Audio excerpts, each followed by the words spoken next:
안녕하세요. 카다인 법제조사부 임지혁 주임입니다. 오늘 들려드릴 소리는 어느 한 선수의 도핑방지 규정 위반 이야기입니다. 국가대표도 몰랐던 이야기랍니다. 그럼 노곤노곤한 시간 되시길 바라며 시작해 보겠습니다. 오늘의 주인공 A 선수는 국제적인 테니스 선수였습니다. 그 실력을 인정받아 국제 테니스 연맹인 ITF가 관리하는 국제검사 대상 명부에 선정되었는데요. 이 명부에 선정된 선수들은 분기별로 ITF에 본인의 소재지 정보를 제출해야 합니다. 언제 어디서나 도핑 검사를 하기 위해서인데요.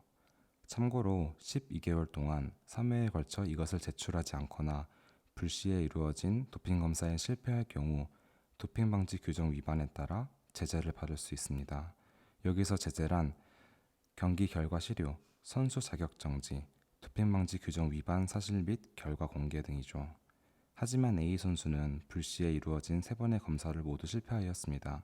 대체 어떻게 된 일일까요? 첫 번째 검사가 실패했던 그날로 돌아가 보겠습니다. 2021년 1월 2일 도핑 검사관이 선수 A가 제출한 주소로 불시 방문했고 여러 번 초인종을 눌렀으나 특정 60분 동안 A 선수는 응답하지 않았습니다. A씨가 어디에 있는지 무엇을 하고 있는지 알 수가 없었고 세 차례의 전화를 시도했으나 A는 받지 않았습니다. 알고 보니 선수는 코스타리카에서 휴가를 보내고 있었고 자신의 위치를 업데이트하려 했지만 해당 위치에서 자신의 신호가 잡히지 않아 못했다고 했습니다. 어쨌든 그의 잘못이기에 경고 한 번이 누적되었는데요. 하지만 6개월이 지난 2021년 7월 26일 두 번째 검사에도 선수는 실패하고 말았습니다. 도핑 검사관은 A씨가 제출한 주소로 또 불시에 방문을 했었고 대문을 통과하여 현관 초인종을 여러 번 눌렀었으나 마찬가지로 특정 60분 동안 응답하지 않았었습니다. 심지어 전화에도 응답하지 않았는데요. 사실 A 선수는 해당 주소에 없었습니다. 알고 보니 본인이 소재지 정보 업데이트 한다는 것을 잊어먹었던 거였죠. 결국 그는 자신의 부주의를 인정하게 되었습니다. 하지만 여기서 그치지 않았었습니다. 2개월이 지난 2021년 9월 27일 도핑 검사관이 A씨가 제출한 주소에 따라 지난번과 마찬가지로 불시에 방문하였지만 대문 통과 이후 현관 초인종을 여러 번 또 눌렀었으나 마찬가지로 특정 60분 동안 응답하지 않았었고 전화에도 응답하지 않았었습니다. 이후 그가 해명하길 아내와 여행 후 검사관이 왔던 그날 자신의 아파트 침실에서 문을 닫고 있었고 이로 인해 초인종 소리를 듣지 못했다고 했었습니다.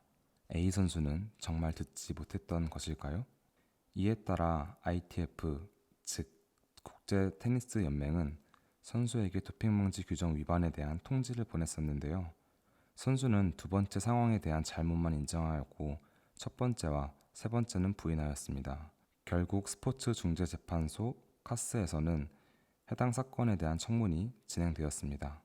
ITF에서는 A 선수는 12개월 동안 3번의 검사를 불이행하였습니다. 도핑 검사관도 그 당시 A 선수를 찾기 위해 계속 합리적인 조치를 취했었는데 반대로 A 선수는 본인의 부주의로 일어난 행동이 아님을 제대로 입증하지 못하였습니다. 이는 명백한 도핑 방지 규정 위반이며 선수 자격을 2년 정지해야 합니다. 라고 주장했고 A 선수는 첫 번째 도핑 검사 때 휴가 중이었던 장소에서 휴대폰 신호가 잡히지 않아 벌어진 일입니다.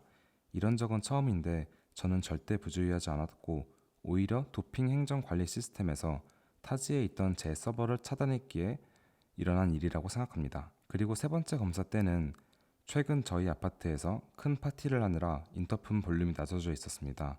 그래서 초인종 소리를 전혀 듣지 못했어요. 도핑 검사관은 저를 찾기 위해 다른 세입자의 인터폰을 눌러보거나 노크를 했었어야죠.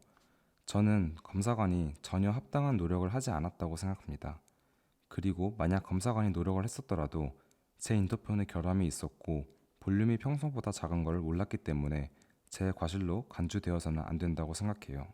마지막으로 전 이 상황을 회피하려고 하는 등의 의심스러운 행동도 하지 않았습니다. 자, 그럼 여기서 카스는 어떻게 판단했었을까요? 판결문 내용입니다. 첫 번째 도핑 검사에서 선수가 특정 60분 동안 해당 장소에 없던 점은 선수의 부주의에 해당합니다. 규정에 따르면 시스템에 소재지 정보 제출이 어려울 경우 이메일로 제출할 수 있게 되어 있습니다. 선수는 그날 본인이 해당 장소에 없을 것을 알고 있었고 변경된 소재지 정보를 더 일찍 제출하는 등의 행동들을 했었어야 합니다.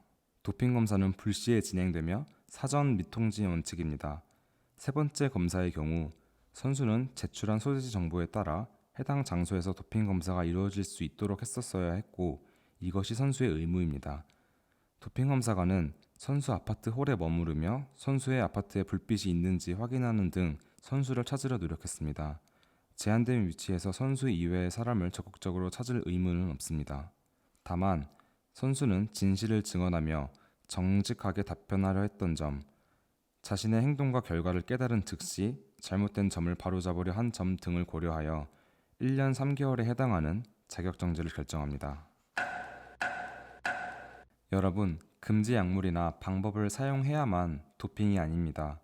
소재지 정보 제출 및 이행과 같은 선수의 의무를 지키지 않았을 때도 도핑으로 간주됩니다.